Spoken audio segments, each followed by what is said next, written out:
اللہ رب العالمین۔ تعریف اللہ ہی کے لیے ہے جو تمام کائنات کا رب ہے۔ تعریف اللہ ہی کے لیے ہے۔ جیسا کہ ہم دیباچے میں بیان کر چکے ہیں، سورہ فاتحہ اصل میں تو ایک دعا ہے، لیکن دعا کی ابتدا اس ہستی کی تعریف سے کی جا رہی ہے جس سے ہم دعا مانگنا چاہتے ہیں۔ یہ گویا اس امر کی تعلیم ہے کہ دعا جب مانگو تو مہذب طریقے سے مانگو۔ یہ کوئی تہذیب نہیں ہے کہ منہ کھولتے ہی جھٹ اپنا مطلب پیش کر دیا۔ تہذیب کا تقاضا یہ ہے کہ جس سے دعا کر رہے ہو پہلے اس کی خوبی کا، اس کے احسانات اور اس کے مرتبے کا اعتراف کرو۔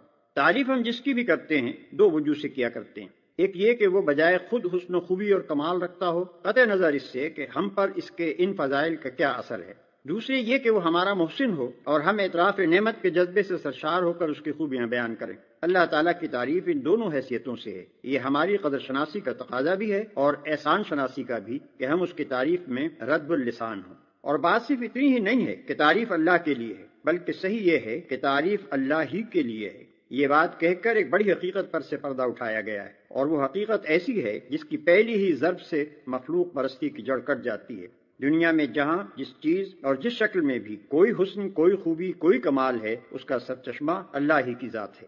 کسی انسان، کسی فرشتے، کسی دیوتا، کسی سیارے، غرض کسی مخلوق کا کمال بھی ذاتی نہیں ہے بلکہ اللہ کا عطیہ ہے۔ پس اگر کوئی اس کا مستحق ہے کہ ہم اس کے گرویدہ اور پرستار، احسان مند اور شکر گزار، نیاز مند اور خدمتگار بنیں تو وہ خالق کمال ہے، نہ کہ صاحب کمال۔